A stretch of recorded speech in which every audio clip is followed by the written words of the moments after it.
안녕하십니까. 심리대학 LBC 소장 임초롱입니다. 오늘도 미스터 윤 님의 이야기를 좀 해볼 텐데, 미스터 윤 님의 이야기의 시작을 이분이 이제 단독 인터뷰를 하는 그런 부분이에요. 이 인터뷰만으로도 유명한 짤이 됐다고 하더라고요. 굉장히 치열하게 살았고 20대를 공부만 해서 노무사를 일찍 따는 그런 과정에 있어서 자기 대에서 간원을 끊어야 한다. 이제 뭐 젊은 시절의 기억 같은 건 없어도 되고 이제 떳떳하게 잘 살고 있고 뭐 독하게 살아왔다. 그리고 이제 아버지, 피 한 방울 섞이지 않은 아버지가 너무나 열심히 사셔서 그런 아버지가 불쌍하다. 열심히 했는데 가난했던 굉장히 가슴이 뜨거운 분이죠. 열정적으로 살았고 최선을 다해서 사신 분이죠. 근데 이제 이 프로는 제가 여러분들한테 미스터 윤님에 대해서 드리는 얘기는 이제 그런 부분을 떠나서 약간 그 대화나 그런 부분에 대한 이야기를 조금 하려고 해요. 그래서 제가 지금 앞에 그 부분을 보여드린 건 그게 이분의 어떠한 성향을 만들었나를 이따가 좀 풀어서 얘기를 해보려고 해요. 미스 김님과 얘기를 합니다. 나랑만 데이트하니까 지루하잖아요. 뭐 일단 데이트 한 번밖에 안 했지만 다른 사람 얘기 많이 해봤냐? 뭐 얘기한 사람도 있고 없는 사람도 있고 근데 나랑 얘기하는 게 너무 돌직구라. 근데 뭐 마음에 안 들면 어쩔 수 없는 거니까 이러면서 이제 다른 분이랑도 이야기해 보시면 좋을 텐데 내가 너무 낙인 찍는 거 아닌가. 여기까지는 나쁘지 않아요. 왜냐면 다 사실을 말했고 그리고 어쨌건 겸손한 편이고 상대한테 선택지가 있는데 그러지 못해서 약간 그 부분에 대해서는 좀 사과를 하는 이제 뭐 어쨌건 그런 뭐 나쁘지 않아요. 잘 얘기를 했다고 생각해요. 근데 이제 문제가 여기서부터 조금 드러납니다.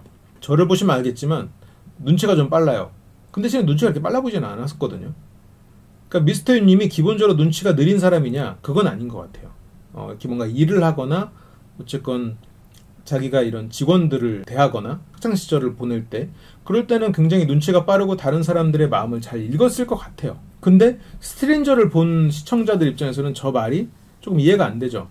오히려 눈치가 느린 것 같은데? 눈치가 없는 것 같은데? 라는 생각이 들 거예요. 이성관계에 있어서 너무 자기가 목적 지향적이다 보니까 상대를 읽지 못하는 부분이 좀 있죠. 그래서 여기서는 눈치가 좀 빨라요 이런 표현을 굳이 하지 않는 게 더 좋았긴 했겠죠. 근데 더 안 좋은 건 좋은 말로 하면 사회지능이라고 하죠. 라고 하면서 굳이 눈치를 이렇게 한 번 더 부연 설명하는 거. 개그 실패하는 이유가 뭐예요? 자신 없는 개그를 한 거가 원인일 수도 있지만 개그를 부연 설명하면 거기서부터 부관 참시하는 거잖아요. 눈치를 설마 모를까봐 사회지능이라고 붙인 건 아닐 거고 본인의 지식을 과시하려고 이런 말을 쓴다라는 느낌을 받는 거죠. 이게 어차피 이 사람이 어쨌건 사회적으로 성공한 사람이고 어느 정도 직업을 갖춘 사람이라면 굳이 이렇게 하면서 자기를 드러내는 게 오히려 없어 보이는 구석이 있죠. 그리고 저한테 약간 싫은 기색이 있으면 저는 굉장히 빠르게 눈치를 챌 수 있어요. 그러면 아마 저는 더 이상 뭐 그러지 않을 거다. 이제 이런 식의 얘기하는 거죠. 근데 이제 여기서도 이렇게 말을 하는 것보다도 이게 제가 너무 오히려 반대로 말했어야 돼.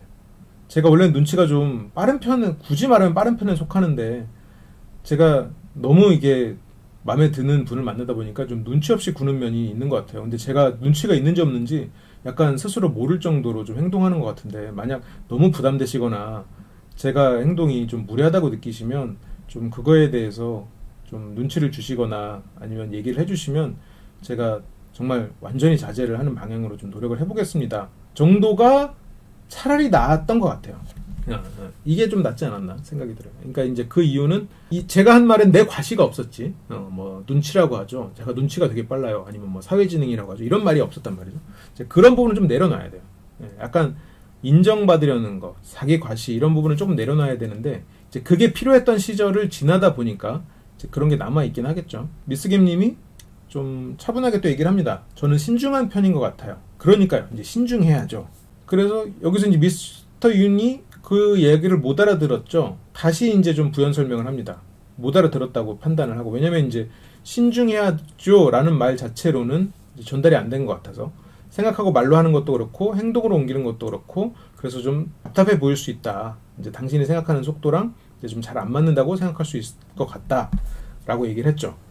그래서 여기서 이제 의도는 뭐 제가 말씀 안 드려도 아시겠죠. 미스터 윤이 말합니다. 나도 한마디만 해줄까요? 이렇게 하면 집중을 시킵니다. 굉장히 중요한 말을 하겠다는 의도로 말을 하는 거죠.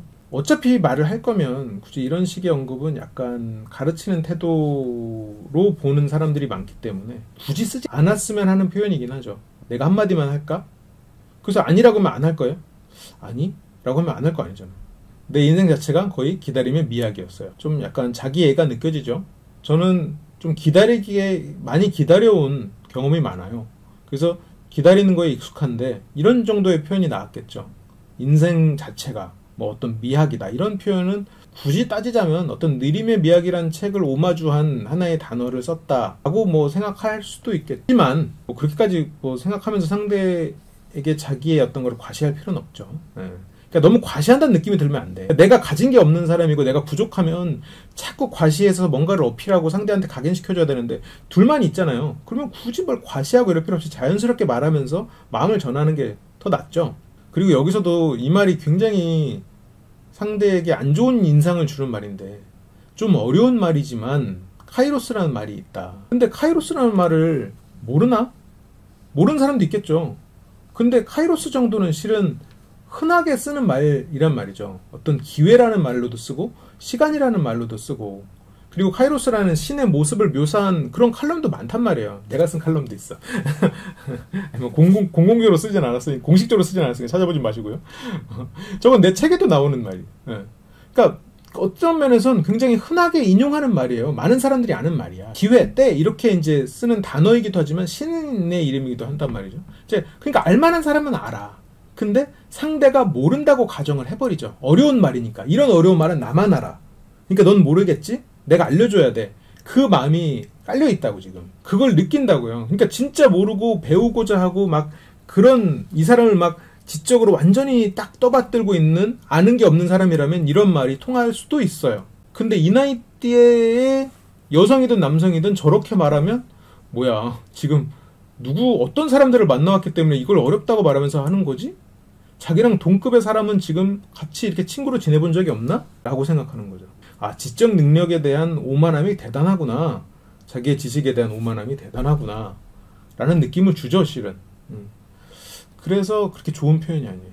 그게 약간 이 사람의 무식을 드러내버리거든요. 치열하게 살아왔고 누구보다도 열심히 했고 주변에 어떻게 보면 부모님의 이런 가난을 끊고 열심히 살아온 것, 자수성가한 사람들, 자기 자신에 대한 믿음이 확고하고 자기애가 강한 사람들이 가지는 단점이죠. 그리고 여기서 예를 드는 게 2002년 월드컵 4강이야. 이 예를 굳이 들어야 되나?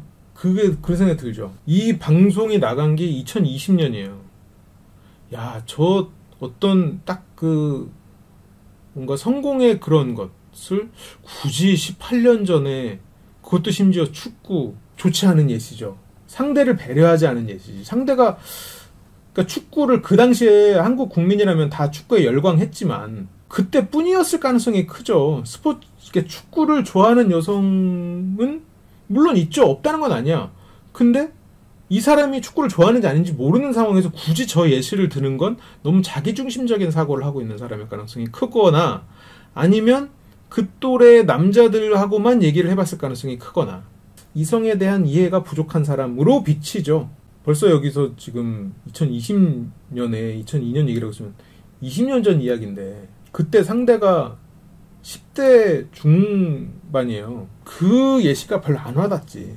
꼰대 같지 좀. 카이로스가 맞았기 때문에 모든 상황에 맞았기 때문에 그래요. 이 상황에 맞아서 성공한 예시는 너무 많거든 실은. 굳이 이게 아니어도 2002년 월드컵을 예시로 들 건 아니지. 그래서 저는 그때를 기다리는 게 매우 자신이 있어요. 자기가 어떤 오래 기다려도 괜찮다라는 거에 예시를 들기에 약간 카이로스나 월드컵은 너무 본인의 꼰대스러움, 이성에 대한 이해도 부족, 그리고 지식에 대한 오만함을 다 쏟아낸 것밖에 되지 않았던. 그래서 나는 솔직히 이 대화가 조금 안타까웠거든요. 그러니까 진심이 전해졌을지 안 전해졌을지를 떠나서 그런 부정적인 면들을 너무 오픈해버렸지. 오픈했다고 해야 되나? 들켰다고 해야 되나? 뭐라고 해야 될까요? 근데 그게 약간 이 스트레인저 특성상 이런 한정된 공간에서 조급함을 줘서 그랬을 수도 있겠다는 생각은 들어요. 원래 미스터 윤이 그런 사람일까? 아닐 수도 있을 것 같아. 좀 더 조급해지고 자꾸 자기를 어필해야 되는, 왜냐면 시간적으로 한정돼 있으니까. 그래서 그랬을 수도 있겠다는 생각은 좀 드는데 어쨌건 이 장면만 봤을 때는 그런 부분이 좀 안타까웠다는 거죠. 내가 이 얘기를 하는 게 왜냐면 내가 그렇게 얘기한 거는 뭐 나한테 적극적으로 반응하고 대시해라는 얘기가 아니다. 근데 실은 그런 얘기로 이해하지 않았거든요. 근데 이제 이렇게 얘기하면 저 사람 마음속에 저런 마음이 조금이라도 있었나 생각이 들어버린다고요. 차라리 내가 어떤 부담을 드리려고 한 게 아니에요 정도가 나았지. 약간 이것도 약간 자기 이해 때문에 일어나는 일이죠. 내가 지켜보겠다는 의미예요. 이거는 진짜 무섭죠. 솔직히 누군가 나를 지켜보겠다는 건 그 사람의 의도를 떠나서 그 표현이 그렇게 순수하게 들리지 않죠. 누군가가 지켜보겠다, 나를 지켜보겠다고 한다. 이거는 약간 상사 같은, 상사를 만나는, 그러니까 최소한 좋은 의도여도 상사를 만나는 느낌 같은 느낌이지. 이게 막 무서운 그런 대상이 아니어도 굳이 의미를 해설해 줄 거였으면 저렇게 말할 건 아니었지. 이제라도 조금 더 기회를 드리고 스스로 어떠한 판단을 내리셔서 저와 마음이 맞는다면, 그런다면 저는 정말 행복하겠지만, 만약 아니라면 제가 슬프지만 뭐 선택을 존중하겠다, 그런 의미예요. 정도가 나았지. 약간 상대에 대한 이해가 조금 더 필요하지 않았나 싶은 생각이 들어요.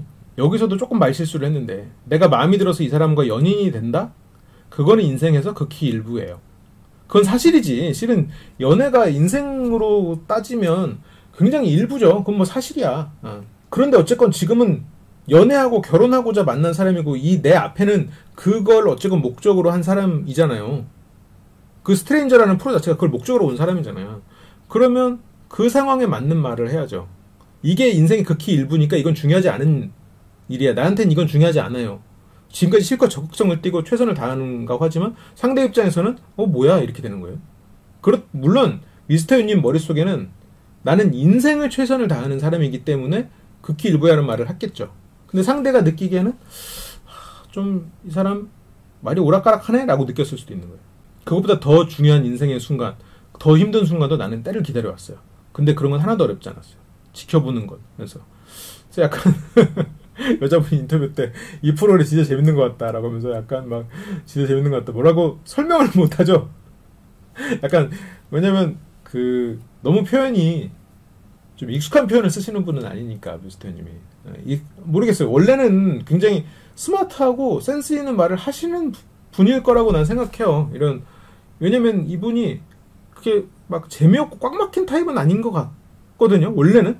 근데 이 프로의 그런 특성상 그런 한정적인, 그리고 앞에서 말했던 한맺힘 때문에 일어나는 그런 최선을 다해야만 한다는 일종의 강박, 그런 것들이 약간 만들어내고 있는.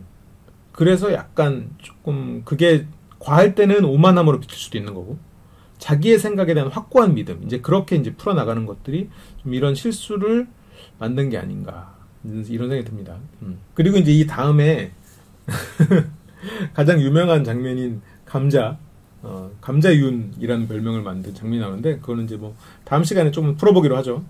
오늘은 이제 이 정도로 하고, 다음 시간에 감자 사건에 대한 그것을 좀 얘기해보기로 해요. 감자 사건 자체에 대해서 얘기를 길게 할 것 같진 않은데, 네. 그래요. 저희가 이제 첫 번째 봤던 그 인터뷰에 대한 내용은 미스터 윤님에 대한 여러 가지를 풀어가면서 차차 그게 어떻게 영향을 미치고 있는지 조금 계속 풀어드릴게요. 그러면 저는 다음 시간에 돌아오도록 하겠습니다. 시청해주셔서 감사합니다.